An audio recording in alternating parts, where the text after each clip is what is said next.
Hello, everyone. This is the SCP podcast, and I am your host, Dr. J. And today I have with me Dr. Ryan C. Warner. Ryan, how are you? I'm doing great. Thanks so much for having me. I'm excited to be here. Yes, I'm excited to have you today because I think what you're going to be talking about is a very timely topic. It's something that maybe some people wish would go away, but it is here to stay. And I'm excited about that. So I'd love to just jump right into just tell us a little bit about yourself, what you do. And yeah, we'll hop on from there. Yeah, definitely. So I am Dr. Ryan C. Warner. I'm a licensed psychologist, researcher, speaker, and consultant, and I am passionate about assisting teams with creating a culture of inclusion to maximize their potential.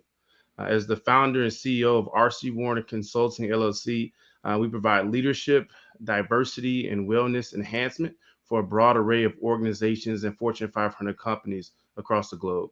So I'm really passionate about speaking about diversity and inclusion. I do a lot of executive coaching as well in that domain. And yeah, I just want to be able to make a difference within the workplace and create more inclusive communities and organizations. Thank you, Ryan. I mean, I'm not even sure. I wouldn't want to follow that, but you have a very good track record going there. So thank you for sharing.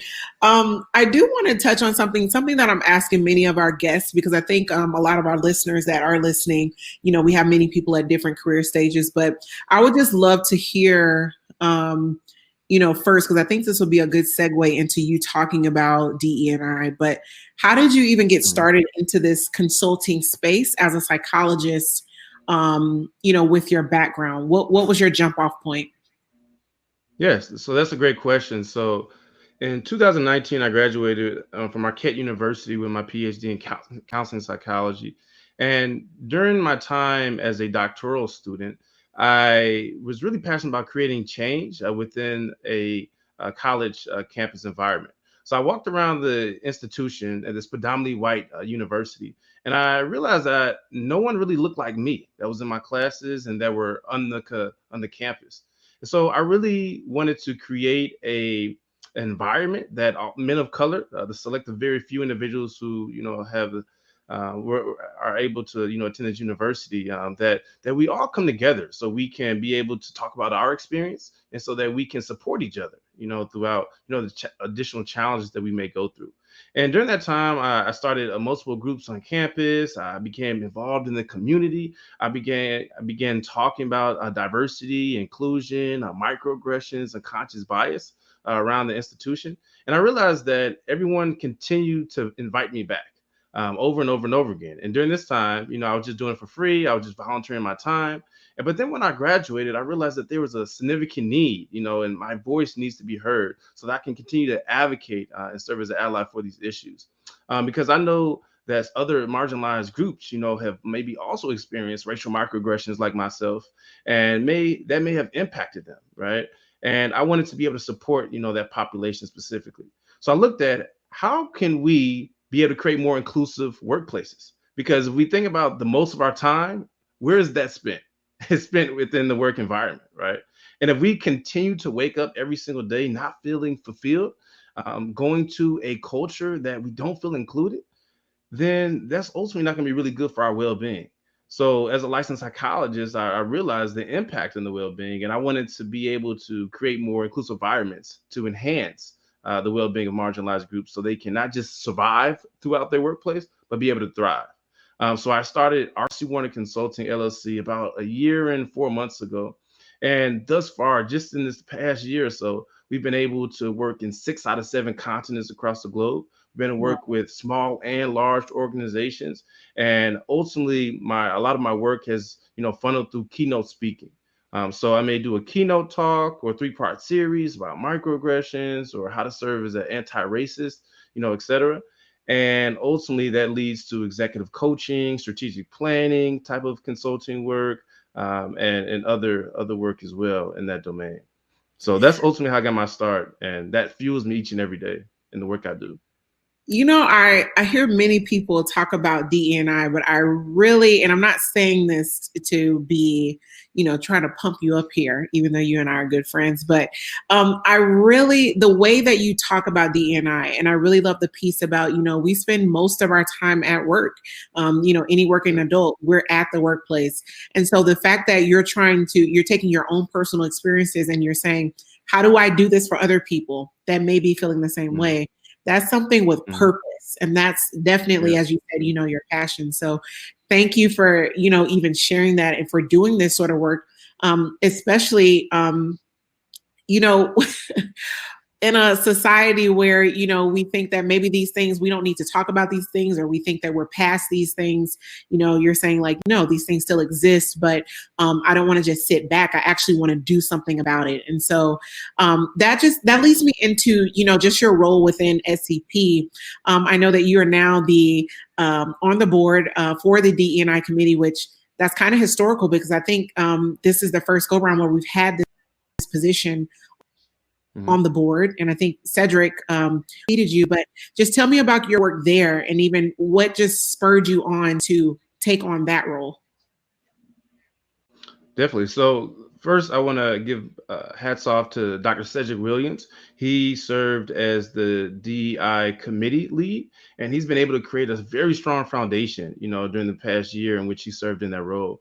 And now, ultimately, this year we're able to be a domain, right? So we have voting rights, we have a individual as myself, on the executive board, et cetera. And ultimately, I want to continue, the phenomenal work that he puts forth, but also figure out how we can all come together and collaborate so we can create meaningful change within SCP. Diversity, equity, inclusion is embedded with everything that we do. As psychologists, as consultants, as coaches, and we all don't have to be a DI expert, but we need to be aware and knowledgeable about how we have a lot of power and privilege, to make change when we work with executive leaders, when we work in various organizations. So ultimately, that's my goal, to collaborate with other individuals within SCP so that we can promote meaningful change. Thank you. And yes, shout out to Dr. Williams. He was actually just on an episode the other day, so looking forward to that airing. So going back to this piece, and it sounds like you're going for this this larger impact to kind of go deep, but also go wide. So this idea about you achieving on how to achieve organizational impact through DE&I, unpack that for me a little bit, and how are you doing that? How are you helping executives and leaders do impact, achieve, I'm sorry, organizational impact for DNI? How are you doing that? Yes. So that's a great question. So number one, DEI cannot be just checked off. We're never at a point in which, oh, we have total inclusion with everyone that works for organization. It's an ongoing journey. And it's also important to know that not just one or two trainings can, I guess, quote unquote, fix any issues that may come up within the culture. We have to ultimately shift the culture. It has to be embedded with our strategic planning. It has to be embedded with our mission, our vision, our values, as an organization. And ultimately, we need to have buy-in from all parties, from executive board members, to uh, anyone involved within the workplace or the organization as a whole, right? So I think that's how you create meaningful change. Looking at it multifacetedly, right? Realizing that it's an ongoing journey, right? And we may never reach that point in which we are we are check that box, right? It has to be Right. continual, and also we need to understand the value of it as well, because we know when everyone in the workplace or in an organization is included, when microaggressions are mitigated, and people feel that their voice are heard, then ultimately we have better productivity, right? Organizations for profit are actually more profitable, research shows, and we ultimately create stronger unit cohesion as well, right? So there's a lot of benefits. Retention, is better as well, and there's so many benefits, with understanding the importance of DEI. It's almost as if, Ryan, from what I'm hearing you saying, like organizations can't afford not to do this. Do I have that right? Yeah. Yeah, definitely. I mean, it's required, especially to exist in this day and age in which, the workplace is becoming more diverse. Just if we look at just the United States of America, we're becoming more diverse as well. And not just looking at racial ethnic background, but also, just upbringing, diversity of thought, et cetera. We need to be able to be respectful, right? Because if we're not respectful to each other, if we don't take stand out our comfort zone and try to learn about the differences of others, if we don't understand that difference actually makes us stronger, then we're not going to be successful, right? So those are all qualities about an organization that diversity, equity, and inclusion is embedded within the culture. So tell me, let's just say we have a listener right now. It's a consultant, or maybe it's even a CEO that, they don't know even where to start, and they say, I've tried, maybe some team development. That touched on DE&I. I've tried some trainings, some video trainings, and to teach my, my leaders on, how to, as what you're saying, Ryan, on how to have these different conversations. What do you, but Mhm. nothing's working. Maybe they're not seeing any sort of good outcome, or maybe they're looking for the wrong outcome. But what would you say to that consultant or that leader that's trying to implement some of the things that you're sharing today? Mhm. It's first important to understand that it's a team effort, right? So if you don't have the answers, that's okay, right? But it's not okay not to do anything about it. Okay, so Mm, there's a lot of efforts out there, a lot of experts out there, that can assist, as executive coaches, or can come into an organization as an external consultant and really be able to first assess what's going on, right? So doing a SWOT analysis, or being able to understand, hey, what are the barriers? What are some gaps, right? What are some threats to my organization being successful in the future? Once we identify those threats, once we identify what's going well, once we identify some areas of growth, then we can try to fill those gaps, in different ways. And if DEI is one of those gaps, there's a lot of different initiatives that we put forth. And it's not just all trainings, right? Trainings can be helpful to a certain extent, but it's also right. important that, leaders engage in continual coaching, that individuals, a part of the organization, are also, engaged in that process. So it's important to know that we look at it multifacetedly, when creating a culture of inclusion. But first, reaching out to an expert, to guide, the individual along that journey is important. Yeah, I think the one key word you've continued to use throughout our time today is multifaceted. This is not a, one time thing that we do. It's not, one person within the organization. As you shared, this is a team effort. It's going to take everyone within the organization to kind of help with these sorts of initiatives that you're sharing today. As we kind of go up on our time, I'd love to just hear what your thoughts are on how can organizations and even engage the culture. So once they kind of get it within the organization, within the walls of their organization, how can they engage the culture and continue their efforts of DE&I that go beyond maybe the four walls of their organizations? Mhm. Yeah. So number one, we need to know our people. Okay. We need leaders who are in charge of guiding strategic direction. Need to understand about number one, how differences make us stronger, right? We know that we have different individuals on our team. We create more innovative ideas, right, et cetera. But also they need to get to know, the individuals, on a personal level and professional level, right? So understanding, if there is a leadership, that genuinely cares about the well-being of their individuals that work for them, and not just about profitability. The individuals feel a little bit more included. They may feel a little bit more open, to conveying when challenges arise, whether that be challenges of diversity, inclusion, equity, etc. Right.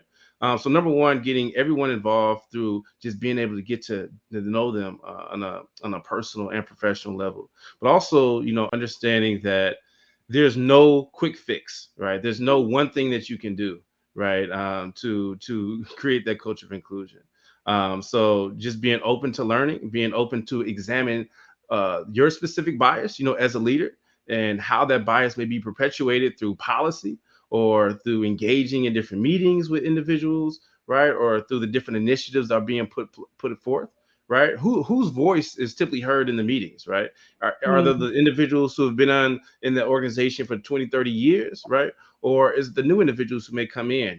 How do you also provide that platform in which all voices are heard, right? So examining bias, understanding that we all have blind spots, examining the bias and blind spots of the organization as a whole, right? Not just individually, but also right. systemically, right? Those are some ways as well that could be helpful.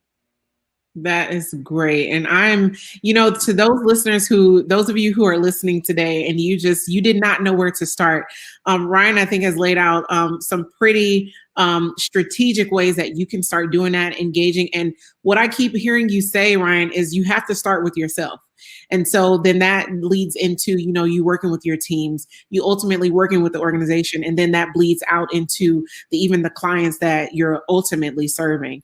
And again, like you said, it's not all about the profitability. It's just about a genuine concern for those who are not like you, and which leads to all these amazing, like you talked about, retention, productivity, engagement, all of these things that ultimately hit the bottom line, but we're starting from a very, very different place. So that's for sharing that. We're up on our last minute, so I would just love to hear what you would have to say to our listeners they're just on the fence. What should their next step be as you said, you don't have to be an expert in DE&I, but we all should be having the conversation. What should their next step be in having these conversations with their clients or even with their team members? Mhm. So number one, and probably we should have talked about this at the beginning, but understand what DEI is. Okay, so the way I look at DEI, and some may have heard this before, is diversity is being invited to a party. Okay, inclusion is being asked to dance, and equity is being a part of the party planning. So Wow. think about diversity in that way. Think about your organization. Who is being asked to dance? Who is being asked to present at certain conferences? Who is being asked to come up with certain initiatives, right? Um, these type of questions, can be helpful with, given a strong foundation of what direction to go in for the future. And when in doubt, I'm always here as a resource as well, to assist with guiding an organization or individual in the direction they should be going into. And if I don't know the answers, I have a lot of colleagues as well who can assist with that. Amazing. I love that analogy. The dancing, the party, even the planning. So I think if we think about it in that way, we take the tabooness out of DE&I and truly just make it about us and the other person and how we can help and serve, include that person. So thank you so much, Ryan, for being on today. This was very exciting. We would love to have you back on, if you're up for it, to talk more about these DE&I topics. And we'll have Dr. Ryan's information attached to this episode. So feel free to reach out to him, ask him any sorts of questions. And I'm encouraged to hear what everyone has to say about how are we achieving organizational impact through diversity, equity, and inclusion. Thank you for being here today, Ryan. We look forward to having you back. See everyone Thank you, later. Tasha. Appreciate it. Thank you. Bye.